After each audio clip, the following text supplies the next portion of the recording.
பிரசன்னம் பிரசன்னம் தேவ பிரசன்னம் மகிழ்ச்சி தரும் தேவ பிரசன்னம் நம்பிக்கை தரும் தேவ பிரசன்னம் பிரசன்னம் பிரசன்னம் தேவ பிரசன்னம் மகிழ்ச்சி தரும் தேவ பிரசன்னம் நம்பிக்கை தரும் தேவ பிரசன்னம்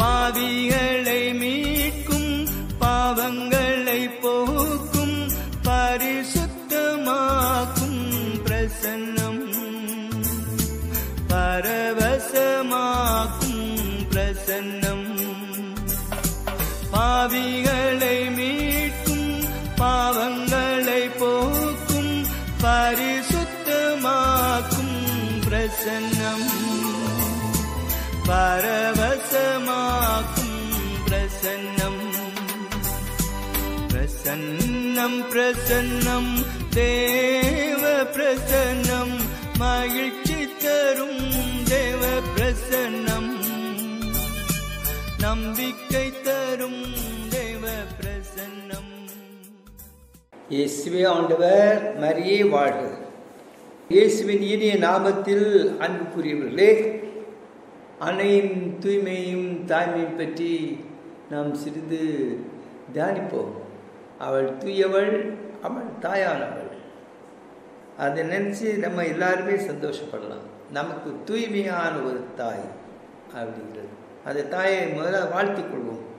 விண்ணக அரசியே மனம் களிகூரும், அல்லேலூயா. ஏனெனில் இறைவனை கருத்தாங்க பேறு பெற்றீர், அல்லேலூயா. தாம் சொன்னபடியே அவர் உயிர்த்தெழுந்தார், அல்லேலூயா. எங்களுக்காக இறைவனை மன்றாடும், அல்லேலூயா. கன்னிமரியே அகமகிழ்ந்து பூரிப்படைவீர், அல்லேலூயா. ஏனெனில் ஆண்டவர் உண்மையாகவே உயிர்த்தெழுந்தார், அல்லேலூயா. ஜெபிப்போமாக. இறைவா, உம்முடைய திருமகனும் எங்கள் ஆண்டவருமாய் இயேசு கிறிஸ்துவின் உயிர்ப்பினால் உலகம் மகிழ அருள் புரிந்தீரே. அவருடைய திருத்தாயாய கன்னிமரியாளின் துணையால் நாங்கள் என்றென்றும் நிலைத்த வாழ்வின் பேரின்பத்தை பெற அருள் புரியுமாறு எங்கள் ஆண்டவராகிய அதே இயேசு கிறிஸ்து வழியாக உம்மை மன்றாடுகிறோம். ஆமென். இயேசு பிரியமானவர்களே, 17 நாள் முடிஞ்சாச்சு. இதை மே மாதத்தில் 18ஆம் நாள். மாதம் கடன்னு முடிச்சிட்டு இருக்குது. நான் இன்னைக்கு மாதா பற்றி என்ன நினச்சி ஜெபித்தேன்னா, தூய்மையான தாயே அப்படின்னு, தூய்மையான தாயே, தூயவளே அப்படின்னு நான் ஜெபித்தேன். அப்படி ஜெபிக்கும்போது அவளுக்கு பிறந்த குழந்தை தூயது அப்படின்னு சமரசானவர் அவங்களுக்கு சொல்லிக் கொடுக்குறார். நீங்கள் லூக்கா நற்செய்தியை ரொம்ப கூர்ந்து கவனிக்கணும். அதில் முதல் அதிகாரம் தான், உனக்கு ஒரு குழந்தை பிறக்க போகுது அப்படின்னு சொல்லி கொடுக்குறார். திருமணம் ஆகாதவள், கன்னியாக இருக்கிறவள்.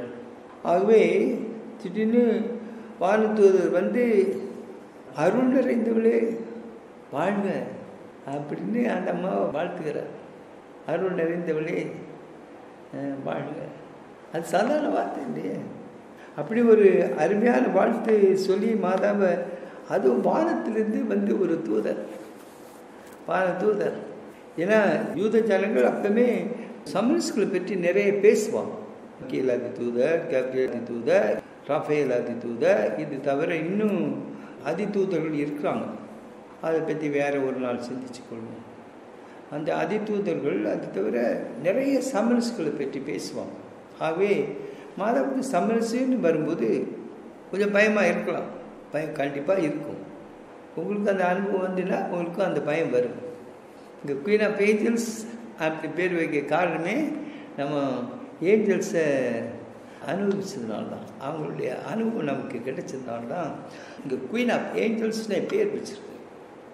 ரொம்ப சந்தோஷமாக இருக்கும். அதே நேரத்தில் நமக்கு கொஞ்சம் பயமாக இருக்கும். ஏன்னா தூய்மையான ஒருத்தட்டு நம்ம நிற்கும்போது நமக்கு கொஞ்சம் பயமாக தான் இருக்கும், நடுக்கமாக தான் இருக்கும். எனக்கு எப்போதும் அப்படி தான், நம்ம யார் விட்டு போகிறதுக்கு. அதனால் மாதாவும் பயந்து தான் இருந்திருப்பாங்க. ஆனால் அந்த சமரசானவர் மாதாவை திடப்படுத்துறார், பயப்படாதமா அப்படின்னு சொல்லி, இதோ கருவற்று ஒரு மகனை பேர போகிற, அந்த குழந்தைக்கு இயேசுன்னு பேர் கொடுக்க போகிற, அவர் பெரியவராயிருப்பார், உள்ள கடவுளின் மகன் எனப்படுவார். இப்படிலாம் சொன்னோன்னே நான் கல்யாணமே பண்ணலையே, எனக்கு இது எப்படி நிகழும் அப்படிங்கிறது மாதிரி கேட்குறாங்க. இது எப்படி நிகழும்? நான் கன்னி ஆயிட்டேன், நான் கல்யாணம் பண்ணலையே அப்படின்னு உடனே வானத்தூது அவரிடம் என்ன சொல்கிறாருன்னா, ரொம்ப சிம்பிள். நீங்கள் ஏதோ மாதாவுக்கு சமரசானவர் ஃபிசிக்ஸ் சொல்லி கொடுக்குறான்னு நினைக்காதீங்க. அப்படி நினச்சா வித்தியாசம். It's neither physics nor mathematics. Understand that. We are talking about something divine which is beyond physics, beyond chemistry, beyond mathematics. It's not anything to do with all this what you call baryonic matter or non-baryonic matter. இது கடவுளை பற்றிய காரியம். கடவுளை பற்றிய காரியத்தை நம்ம இன்னைக்கு கொரோனாவை பற்றி ஏதோ கண்டுபிடிக்கிறேன்னு சொல்ல, ஒரு almost impossible to see a invisible வைரஸ்ன்னு சொல்கிறாங்களே, இன்விசிபிள் வைரஸ், அதனுடைய செயல் ஆக்கத்துலேருந்து அது என்னன்னு கண்டுபிடிக்கிறாங்க. என்ன அதை கண்டுபிடிக்கல, பார்க்கவே இல்லை, அதை வைரஸே பார்க்கல, அதனுடைய செயலாக்கம் எப்படி இருக்குதுன்னு தெரிஞ்சுதான் அதை பற்றி விவரிக்கிறாங்க. They have not seen a virus at all. It is submicroscopic. அந்த மாதிரிப்பட்ட ஒரு வைரஸ் அப்படியே இருக்கும்போது நம்ம கடவுளை பற்றி என்ன பேச முடியும்? அங்கே பாருங்கள், அதான் மாதாவுக்கு அது சமரசானவர் ஏதோ கிளாஸ் நடத்துகிறான்னு நினைக்கிறேன். Very simple statement of God. கடவுள் சொல்லக்கூடிய ஒரு வார்த்தை தான். என்ன சொல்றானா, வானதூது அவரிடம், தூய ஆவி உம்மீது வரும், உன்னத கடவுளின் வல்லமை உண்மையை நிழலிடும், ஆதலால் உம்மிடம் பிறக்க போகும் குழந்தை தூயது அப்படிங்கிறார். இந்த வார்த்தையை நீங்கள் பார்த்தீங்கன்னா அதில் என்னெல்லாம் இருக்குதுன்னா, தூய ஆவியானவர், அவருடைய வல்லமை, அவருடைய நிழல். இது கடவுளுடைய வல்லமை. கடவுளை கண்ணால் பார்க்க முடியாது. நான் கேள்வி கேட்டுன்னு வச்சுக்கொள்ளுங்க, நீங்களா உயிரோட தானே இருக்கீங்க, எல்லாம் உயிரோடு தான் இருக்கீங்க, உங்கள் உயிரையே பார்த்துட்டு இல்லையே. ஆனால் உயிர் இருக்குதுன்னா சொல்லுவீங்க. ஏன்னா உங்களுடைய செயல் ஆக்கத்திலிருந்து எதை கண்டுபிடிக்கிறோன்னு வச்சுக்கோங்க. நான் பேசும்போதே ஒருத்தர் கொட்டாய் விட்டுருக்கான்னா இவனுக்கு உயிர் இருக்குன்னு. ஏன்னா உயிரோடு இருக்கிறவன் விடுற கொட்டாய்க்கும் செத்து போனவன் வாய் திறக்கிற பெரிய வித்தியாசம். சில செத்துக்கிட்டு பாட்டு வாய் பிறந்துருப்பாங்க, அவன் கொட்டாய் விடுறான்னு சொல்ல, அவன் செத்தே போனான். உயிரோடு இருக்கிறவதா கொட்டாய் விடுவாங்க. நீ இப்போ கொட்டாய் விடுறீங்களா எனக்கு தெரியாது, ஆனால் சொல்கிறேன் பார்த்துக்கோங்க, எல்லாம் உயிரோடு தானே இருக்கீங்க. உங்கள் உயிரை கையில் பிடிச்சிருவீங்களா? உயிரை பார்த்துருக்கீங்களா? உங்களுக்கு அறிவு இருக்குதா? அறிவை பார்த்துருக்கீங்களா? அறிவு கிட்டவங்க பத்தியா? ஆகவே இப்பேற்பட்ட விஷயம் இது. கடவுளுடைய காரியத்தை அவர் என்ன சொல்லுகிறாருன்னு நெஞ்சில் நீங்கள் பார்க்கணும். நீங்கள் ஃபிசிக்ஸ் லேபில் போய் அதை பார்க்கலாம் நினச்சா நான் you don't get it. It is beyond physics. திரும்ப நான் சொல்கிறேன், தாமேதா தூசிக்கா. அதனால தான் அவர் என்ன சொல்கிறாருன்னா, இது எப்படி முடியும்? தூய ஆவி உன் மீது வரும், உள்ளத கடவுள் வல்லமை உன் மீது நிழலிடும். அது வல்லமை நீ பார்க்க முடியுமா? உன் மீது நிழலிடும். நிழல்னு சொல்லும்போது ஒரு வார்த்தை தானே விடிய, அந்த நிழலை கூட நம்ம பார்க்க முடியாது. அவர் ஒரு விதத்தில் நம்முடைய கண்ணுக்கு ஒரு வடிவம் எடுக்கணும், உடல் எடுக்கணும்னு சொன்னால் தான் முடியுமே ஒழிய, சொல்லுவாங்களே புறா வடிவத்தில் வந்தார் அப்படின்னு சொல்லுவாங்களே, அது ஒரு வடிவம், ஏதோ நமக்கு ஒரு ஏதோ காட்சி கொடுக்கறதுக்காக. அந்த குரல் கேட்குதுன்னா கேட்குது, எங்கேருந்து வருது, எப்படி வருது, யூ கேனாட் ரெக்கார்ட் இட். எனக்கு இந்த அனுபவம் இருக்குது. இதனால் உன்னத கடவுளின் வல்லமை உண்மையில் நிழலும், ஆதலால் தேர்ஃபோர் அந்த வல்லமையினால் பிறக்க போகும் குழந்தை தூயது. அவர் என்ன சொல்றாரு, நீ தாயாக போற, ஒரு குழந்தை தூயதுன்னு சொல்றாரு. அப்படின்னு சொன்னா இந்த தாயை தூய்மை ஆக்கியாச்சுன்னு அர்த்தம். அதுதான் கடவுளுடைய வல்லமை அவள் மேல் இறங்கி வந்ததிலிருந்து யூ ஆர் மேட் ஹோலி. கடவுளுடைய பிரசன்னம் தான் உன்னை தூய்மையாக்கும். எனக்கு இது ரொம்ப முக்கியமான ஒரு வார்த்தை. நான் கொஞ்ச நாளைக்கு முன்னாலேயே இதை பற்றி ஒரு வார்த்தை எழுதியிருந்தேன். பாவிகளை மீட்கும், பாவங்களை போக்கும், பரிசுத்தமாக்கும் பிரசன்னம், பரவசமாக்கும் பிரசன்னம். அப்படின்னானது கடவுளுடைய பிரசன்னம் உன்னை தூய்மையாக்கும். அந்த பிரசன்னம் உன்னை தூய்மையாக்கலன்னு வச்சுக்க, அந்த பிரசன்னத்தில் நீ நிற்க முடியாது. தூய்மை இல்லாம கடவுளை பிரசன்னத்தில் எந்த உயிரும் மனுஷனும் நிற்க முடியாது. அவர் தூயவர். உனக்கு பிறக்கப்போகும் குழந்தை தூயது அப்படி சொன்னா அவளை ஆண்டவர் தூய்மையாக்கிட்டார். அவள் தூய்மையாக்கப்படவில்லைன்னா பிறக்க ஒரு குழந்தை தூய்மையாக இருக்க முடியாது. அதான் நான் அடிக்கடி இந்த ரொம்ப அதிகமாக நினைப்பேன் இந்த வார்த்தையை. என்னன்னா, பாவிகளை மீட்கும், பாவங்களை போக்கும், பரிசுத்தமாக்கும் பிரசன்னம், பரவசமாக்கும் பிரசன்னம். பிரசன்னம் பிரசன்னம் தேவ பிரசன்னம், மகிழ்ச்சி தரும் தேவ பிரசன்னம், நம்பிக்கை தரும் தேவ பிரசன்னம். அதான் ஆகவே கடவுளுடைய பிரசன்னம் உண்மையில் நிழலிடும். தூய் ஆவியானவர் உன்னை தூய்மைப்படுத்துவார், கம்ப்ளீட்டாக தூய்மை. அந்த தூய்மைகளால் தான் உனக்கு பிறக்கூடிய குழந்தையின் தூய்மை. ஆகவே மாதாவுடைய விசுவாசத்தை நிமித்தம் அவள் தாய்மை பேர் பெறுகிறாங்க. அந்த தாய்மை பேரோடு சேர்த்து தூய்மையை பெறுகிறாங்க. அந்த தூய்மை கடவுளுடைய தூய்மையை கொடுக்கிறது. கடவுள் தான் அந்த தூய்மையை கொடுக்க முடியும். மனுஷனா பிறந்தவன் கடவுளுக்கு பக்கத்தில் உட்கார முடியாது. கடவுள் தொட்டு பார்க்கலாமா நினச்சா முடியாது. அது எப்படி முடியும்? அந்த தூய்மைக்கு முன்னால் நம்ம யாரு? ஆகவே அந்த தாய் தூய்மையான மகனை பெற போகிறாங்கள, உனக்கு பிறக்கும் குழந்தை தூயது தூயதுங்கிற வார்த்தையே ஹாகியோஸ் அப்படிங்கிற கிரேக்க வார்த்தை. ஹாகியோஸ் அப்படி சொல்லும்போது அது கடவுளுக்கே உரிய லட்சணம். That is is character. தூய்மை கடவுள். தூய்மைன்னு சொன்னாலே ஈக்குவல் டு காட் தான். அவர்தான் முற்றும் பூரணமானவர். Perfection itself. இதை நீங்கள் கணக்கு போட்டு பார்க்காதீங்க. இங்கே mathematics and physics is not applicable at all. கடவுள் ஒருவர் அப்படின்னு சொன்னாலும் அங்கே நம்பருங்கிறது போடக்கூடாது. கடவுள் ஒருவர் அப்படின்னா it is not the numerical number 1. No, number numerical number 1 அது பார்ட் ஆஃப் குவாண்டம். ஆனால் கடவுள் ஒருவர் அப்படின்னா தன்னிலே நிகரற்றவர், தன்னிலே தூயவர், தன்னிலே நிரம்பியவர், பூரணமானவர். அதுதான் தூயவர் அப்படி சொல்கிறோம். பெர்ஃபெக்ட். அதில் எந்த குறையும் கிடையாது. குறைக்கு இடமே இல்லை. அங்கே அவரை டிவிஷன் பண்ணதுக்கும் சான்ஸ் கிடையாது. மாதாவுடைய தாய்மையும் தூய்மையை பற்றி நினச்சி இன்னைக்கு நான் தியானிச்சுட்டு இருக்கும்போது, கடவுளுக்கு உடல் கொடுக்கணும் அப்படின்னு பரமபிதா நினைச்ச உடனே கடவுள் எல்லாம் அந்த ஒரு பெண்மணியை தான் தேடி பிடிக்கிறார். அப்போ சிந்தனை எனக்கு கொஞ்சம் வித்தியாசமாக வந்தது. என்ன சிந்தனைனா, முதலாவது ஆதி ஆபத்து என்ன சொல்லியிருக்குன்னா, கடவுள் மனுஷனை முதல்ல படைச்சாரு, அப்புறம் மனுஷியை படைச்சாரு அப்படின்னு. இந்த புது உலகத்தில் கடவுள் மனுஷி முதலாவது படைக்கிறாரு, தூயவள் ஒருத்தியை படைக்கிறாரு, அப்புறம் தூய மகனை படைக்கிறார். அது வாட் ஏ பியூட்டி. ஆதாமுக்கு விழாவை தட்டி அந்த எலும்பை ஒடிச்சு அதில் இருந்து ஒரு பெண்மீனை படைச்சார் அப்படின்னு பழைய ஏற்பாட்டில் கதை சொல்லியிருப்பாங்க.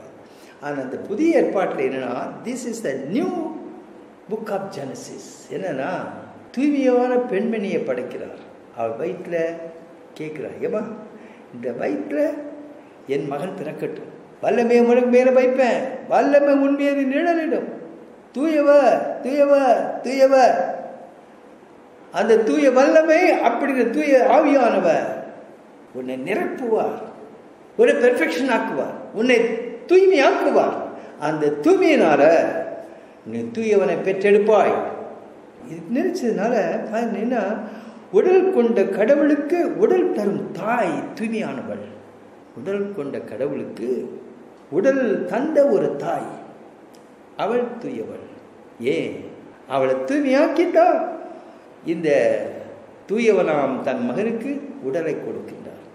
அந்த தாயின் உடல் தூயவனை தாங்கிய பாத்திரம் அப்படி அம்மாவை சொல்லியிருக்காங்க. போன பிப்ரவரி மாதம் சொன்னாங்க, மெச்சுக்குரிய ஆண்டவரை தாங்கிய பாத்திரப்பா அப்படின்னாங்க. That's a beauty. அதனால இது நான் தியானிச்சுட்டே இருக்கிறேன். அந்த தாயுடைய வல்லமை அவளுடைய விசுவாசத்தினால ஏற்பட்டது. அதுவும் அந்த தூய்மை is sheer gift of God. கடவுள் அவளை நிரப்புகிறார், பூரணமாக்குகிறார். அதனால்தான் பழைய காலத்தில் நம்ம கத்தோலிக்க கிறிஸ்தவங்க தமிழ்நாட்டில் மாதாவை பற்றி ஹெயில் மேரி சொல்லும்போதெல்லாம் பிரியத்தினால் பூரணமானபடி அப்படிமா, கடவுளுக்கு பிரியம் ஆனவள். அது கடவுளுக்கு பிரியம் அப்படிங்கிறது அந்த பூரணமான பரிசுத்தம், தூயவள். இந்த தூய்மையை பற்றி நான் நினைக்கும்போது இந்த மாதா தூய்மையாக ஆயிட்டாங்களே, அப்போ நம்ம அது மாதிரி இருக்க முடியுமா? கண்டிப்பாக முடியும். அப்படி தான் நம்ம மோட்சத்துக்கு போகிறோம். நீ தூய்மை ஆகலைன்னா அங்கே போய் நிற்க முடியாது. கடவுளுடைய பிரசன்னத்தில் தூய்மை தான் நிற்க முடியும். அதனால்தான் அவருடைய பிரசன்னத்துக்கு உள்ள போகிறதுக்கு முன்னால் நான் என்ன சொன்னேன், இதுதான் இந்த பாட்டு பாடுனேன், இது திரும்ப ஞாபகப்படுத்துகிறேன். பாவிகளை மீட்கும், பாவங்களை போக்கும், பரிசுத்தமாக்கும் பிரசன்னம். அந்த பிரசன்னம் உன்னை பரிசுத்தமாக்கும். இப்போ நான் சொல்றது நீங்கள் கேட்டுட்டு இருக்கீங்க, நீங்களும் சொந்தமாக பரிசுத்தம் ஆயிடுவீங்களா? முடியாது. கடவுள் பிரசன்னம் தான் உன்னை பரிசுத்தமாக்கும். நான் சொந்தமாக பரிசுத்தமாக முடியாது, நான் சாதாரண மனுஷன்தான். If I have to become close to God, He has to make me close to Him. அப்படின்னா அவருடைய பிரசன்னம் என்னை தூய்மைப்படுத்தும். அது அவருடைய வல்லமை, தூய வல்லமை. தூயாவியருடைய வல்லமை உன் மீது நிழலிடும் அப்படி சொல்லி வைக்கிறார்ல, அதுதான் அந்த வல்லமை. என்னை பரிசுத்தமாக்கியாச்சுன்னு சொன்னால் நான் பரிசுத்தம் தான்.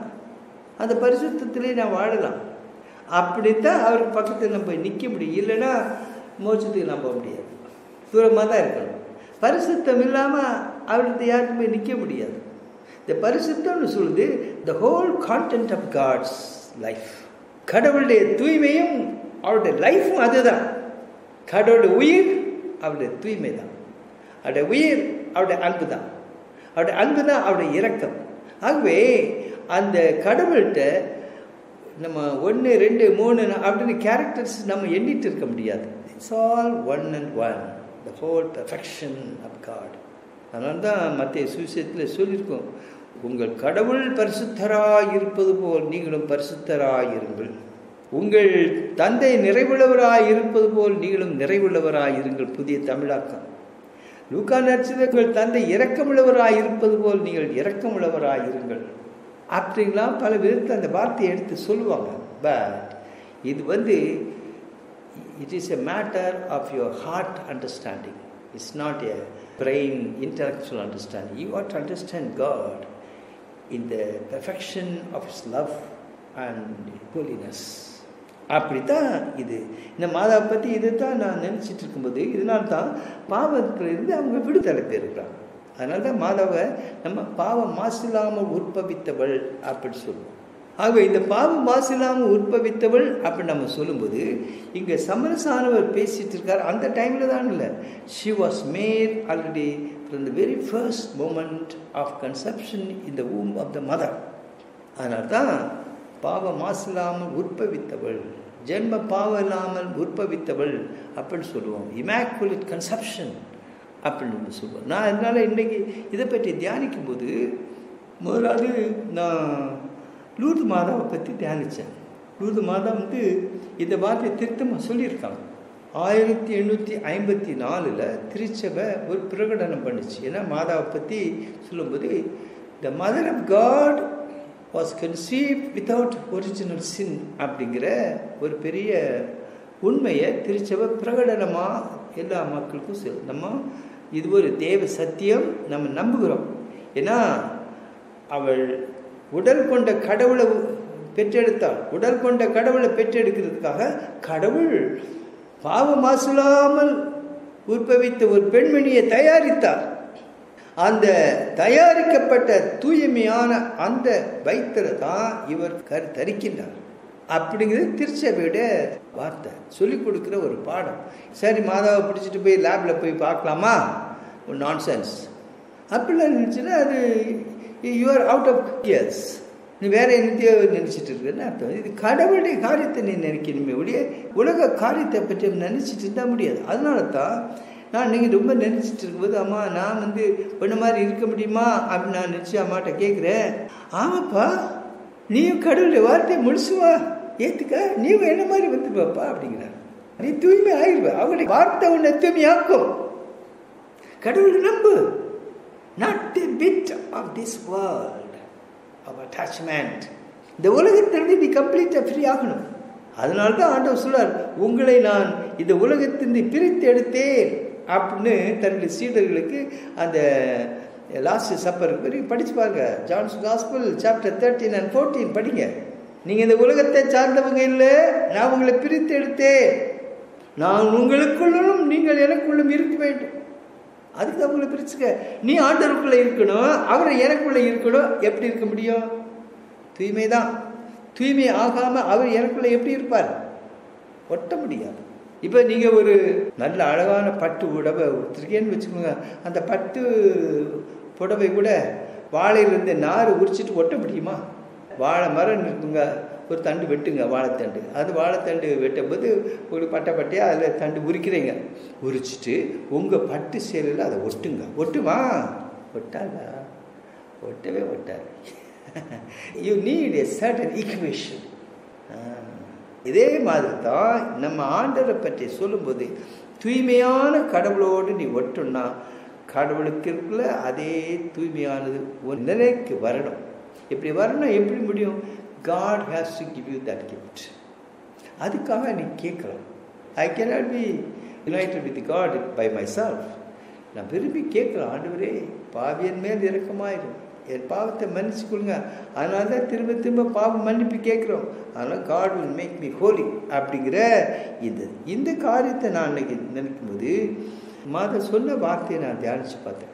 லூத் மாதா சொன்னது 1858 வருஷம் பிப்ரவரி மாதம் 11 அந்த லூத்மா நகரில் மசபியல் அப்படிங்கிற கேபியில் அந்த பெர்னடெட் சுவீரு அப்படிங்கிற அந்த 13 வயது சிறு பிள்ளைக்கு மாதா காட்சி கொடுக்குறாங்க. அவள் கூட இன்னும் 2 பிள்ளைங்க போவாங்க. அவருடைய தங்கச்சியும் இன்னும் பக்கத்து வீட்டு பிள்ளையுமா சொல்லி பிறக்கிறதுக்கு போவாங்க. ஆனால் அந்த மற்ற 2 பிள்ளைகளும் முன்னால் போய் அங்கே எங்கெல்லாம் சுற்றிடுவாங்க. இவன் கொஞ்சம் மெதுவாக, ஏன்னா அந்த ஆற்றுல உள்ள தண்ணியை தாண்டி போகிறது கஷ்டமாக இருக்குது. ஏன்னா குளிர்காலம், பனிக்காலம். ஏன்னா பிப்ரவரி மாதம் பார்த்தீங்களா, அதில் நிறைய தண்ணியும் போகுது, ஸ்னோவெலாம் கிடக்குது, கொஞ்சம் சகதியும் கிடக்குது. இதுக்கு மேலே இந்த பிள்ளைக்கு போகிறது கஷ்டமாக இருக்கிறதுனால கொஞ்சம் தன்னுடைய காலில் போட்டுக்கிற ஷூஸு அந்த சாக்ஸ் எல்லாம் கலத்திட்டு மெதுவாக போகலான்னு அதுக்கு முன்னாடி இருக்கும்போது அப்போ தான் அங்கே ஒரு சவுண்டு கேட்குது, ஒரு காற்று சத்தம். அந்த காற்று சத்தம் பார்த்து அப்படியே திரும்பி பார்க்கும்போது அந்த பாறையில் இருக்கக்கூடிய அந்த சின்ன குகையில் ஒரு அழகான பெண்மணி நிற்கிறத பார்ப்பாங்க. அவங்களுக்கு அந்த பெண்மணி மாதாத்தான் முதல்ல தெரியாது. அவங்க மொழியில் அது அக்யூரோ அக்யூரோ அப்படின்னு அடிக்கடி பங்குசாமியார்ட்ட அக்யூரோ சொல்லிச்சுது அப்படி தான் பங்குசாமியார்ட்டே போய் சொல்லுவாங்க. நிறைய பேர் கேட்கும்போது அது பேசுது அப்படின்னு, அது மாதா பேசுகிறாங்கன்னு சொல்லலை. ஆனால் மாதாட்ட பேசும்போது மதாமோ சார் அப்படின்பா, மதாமோ சார், செல்வியே, தமிழில் செல்வி அப்படின்னு மதாமோ சார் அப்படி பேச பழகினவ மற்றவர்கிட்ட சொல்லும்போது அக்யூரோ அக்யூரோ அப்படின்னு சொல்லுவோம். ஏன்னா அது கடைசியில் அந்த மதாமோ செல்க்கு பேர் என்னான்னு தான் பங்கு சாமியார் கேட்பார். அந்த அக்யூரோ அக்யூரோங்கிறையே அதுக்கு பேர் என்ன? அப்போ மாதா இவங்ககிட்ட ஏற்கனவே சொல்லிட்டு இருக்காங்க, நீ இந்த பக்கம் 14 தடவை வரணும் அப்படி சொல்லியிருந்தார். சரின்னு ஒத்துக்கிட்டா. இதுக்கு இடையில என்ன, அவங்க அப்பா அவங்க அம்மா எல்லாரும் இந்த பிள்ளைய பயப்படுத்துகிறாங்க. ஏதோ அங்கே ஏதோ ஒரு சாசு இருக்குது, நீ மலையில் போய் ஏதோ சாசை பார்த்துட்டு வந்துட்டு இருக்க, தயவு செய்து அங்கே போகாத, அனாவசியமாக நம்ம அப்பா அம்மாலாம் ஜெயிலுக்கு போக வேண்டியது வரும், இந்த ஊருக்குள்ளே என்ன குழப்பம் பண்ணிடாத. ஏற்கனவே உங்கள் அப்பா ஜெயிலுக்கு போயிட்டு வந்திருக்கிறார் ஒரு தடவை, அவருக்கு மேலே ஓயாமல் இந்த ஜனங்களுக்கு ஒரு வெறுப்பு இருக்குது. அதனால் நீ தயவு செய்து நம்ம வீட்டில் குழப்பம் விட்டு ஆக்கிறாத அப்படின்ட்டு அவங்க அம்மா அங்கெல்லாம் போகாதான்னு சொல்லி வச்சு தடுத்துட்டு இருப்பாங்க. ஆனாலும் அவளுக்கு நெஞ்சில் ஒரு உந்துதல் வரும். உந்துதல் பற்றி அங்கே போயிடுவாள். குறிப்பிட்ட நேரம் போயிட்டே இருந்தாள். ஆகவே மொத்தம் 14 தடவைன்னு கேட்டிருந்தாலும் மாதா அங்கே வந்தது 18 தடவை. 18 தடவை மாதா காட்சி கொடுக்குறாங்க. அந்த 18வது காட்சிக்கு முந்தின காட்சி, அதாவது 17வது காட்சி நினைக்கிறேன். அப்போ தான் மாதா வந்து கடைசியில் தன்னுடைய பேரை சொல்லுவாங்க. நம்ம இமாக்குலேட் கன்செப்ஷன் சொல்கிறோமே, அந்த வார்த்தையை அவங்க தாய்மொழியில், அப்போ அவங்க பேசக்கூடிய ஒரு விதமான மலை ஜாதியில் உள்ள பிள்ளைகள் பேசக்கூடிய ஒரு டைலக்ட் பாத்துவா மொழியில் மாதா அந்த பிள்ளைகிட்ட பேசுகிறாங்க. ஸோ ஏரா இமாக்குலாதா கன்செப்ஷன், ஐ ஆம் தி இமாக்குலேட் கன்செப்ஷன், நாமே அமல உற்பவி, அமல உற்பவம் கன்செப்ஷியூ அப்படிங்கிற வார்த்தையை இமாக்குலாதா, இமாக்குலேட், பாவ மாசில்லாமல் உற்பவித்தவள் அப்படிங்கிற வார்த்தையை அவங்களும் சொல்லிக் கொடுக்குறாங்க. இந்த பிள்ளை படிக்காதவ, பள்ளிக்கூடத்தில் போய் ஞானோபதேசம் படித்ததில் எழுத வாசிக்க தெரியாது. ஆக்சுவலி 13 வயசு இந்த பிள்ளைக்கு அப்போல்லாம். ஆக அப்பேற்பட்ட பிள்ளைக்கு மாதம் இந்த வார்த்தையை சொல்லவும் இந்த பிள்ளை பங்கு சாமியார்கிட்ட போய் எடுத்து சொல்லும். பங்கு சாமியார் ஆச்சரியப்படுவார். எப்படிடா அந்த படிக்க தெரியாத இந்த பிள்ளைக்கு இந்த வார்த்தை வாயில் வந்துட்டுது அப்படின்னு சொன்ன பிறகு அதை உட்கார வச்சு கேட்பார். உட்கார் சொல்லு அப்படின்னு அந்த பிள்ளைகிட்ட தொலைச்சி கேட்பார். அதுக்கு பிறகு அந்த சாமியார், அவருக்கு பேர் பேரமாள், பெருமாள் இல்லை பேரமாள், அவர் வந்து என்ன சொல்வார்னா அதுக்கு பிறகு நம்பி சரி அப்படின்னு கொஞ்சமாக அந்த பிள்ளைக்கு சப்போர்ட் பண்ண ஆரம்பிப்பார். போலீஸ்காரங்களாம் அந்த பிள்ளையை தடுப்பாங்க. அங்கங்கெல்லாம் போகும்போது எல்லா இடத்துலையும் கடைசியில் ஃபுல் சப்போர்ட் கொடுத்ததே பங்கு சாமியார் தான். காரணம் என்ன, ஒன்றும் தெரியாத பிள்ளைக்கு வாயில் இமாக்குலேட் கன்செப்ஷனுங்கிற பேர் வந்துட்டுதே அப்படின்னு. அப்போ தான் அக்குயிரோ மாதா தான் அப்படின்னு நம்புகிறார். அதுக்கு பிறகு மாதா அந்த 17வது பிறகு இன்னொரு தடவை காட்சி கொடுப்பாங்க, 18வது தடவை. ஆக மொத்தம் இந்த பிள்ளைக்கு 18 காட்சிகள் நடந்தது. 18 காட்சிகள் வர்றதுக்குள்ளே அங்கே ஊர்க்கூட்டம் பெரிய கூட்டமாயிரும். அது 1858 பிப்ரவரி மாதத்தில் இருந்து 18 காட்சிகள். அப்போ அந்த 18 காட்சிகள் முடிகிறதுக்கு பிறகு பெரிய பெரிய கூட்டம்லாம் வந்ததுக்கு இடையில் நிறைய பிஷப்ஸு, ஃபாதர்ஸு இவங்களாம் அந்த பிள்ளையை பற்றி நிறைய விசாரிப்பாங்க.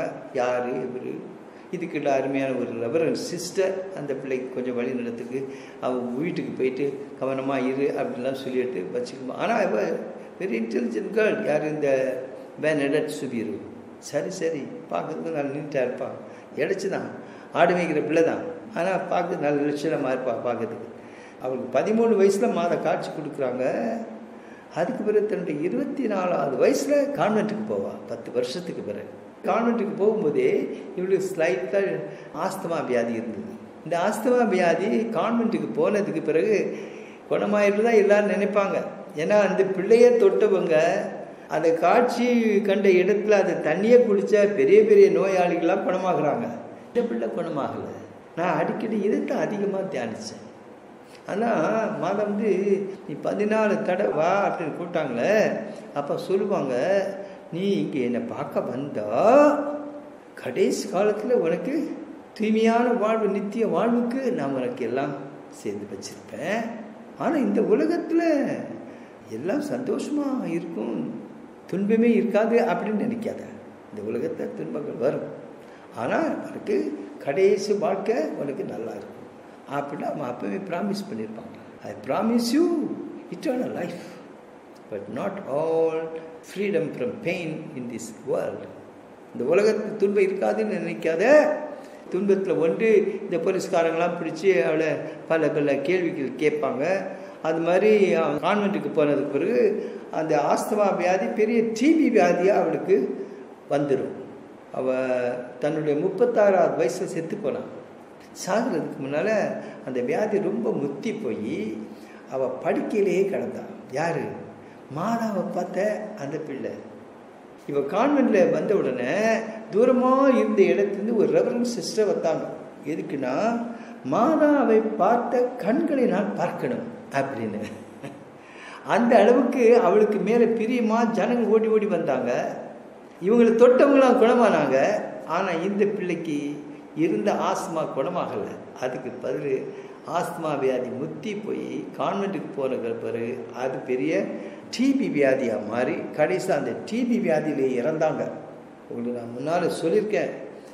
ஆண்டவுடைய இரக்கத்தில் காட்சியை கண்ட அந்த ஃபவுஸ்டினாவுக்கும் கடைசியில் என்ன வியாதி? அதே டிபி வியாதி தான்.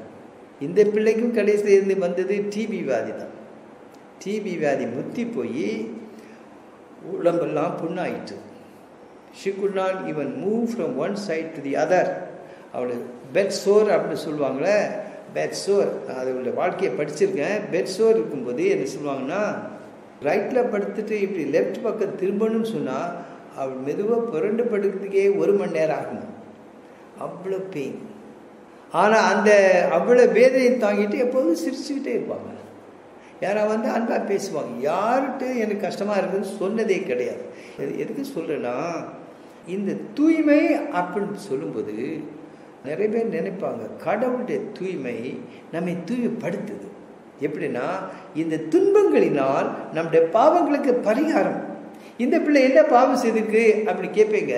நான் நேர்த்தியே உங்களுக்கு சொல்லியிருக்கேன். பாத்திமா மாதாவுடைய செய்தியில் அதை சின்ன குழந்தைகளுக்கு கொடுக்குற 3வது வார்த்தைன்னா பரிகாரம் அப்படின்னு சொல்லியிருக்கேன்னா, பெனன்ஸ் பெனன்ஸ் பெனன்ஸ், பாவத்துக்கு பரிகாரம் செய்கிறது. கடைசியில் இங்கேயும் அதே மாதிரி தான். அருமையான ஒரு பிள்ளை கன்னியாஸ்திரி ஆனதுக்கு பிறகு வாழ்க்கை முழுதுமே பரிகார துன்பங்கள்.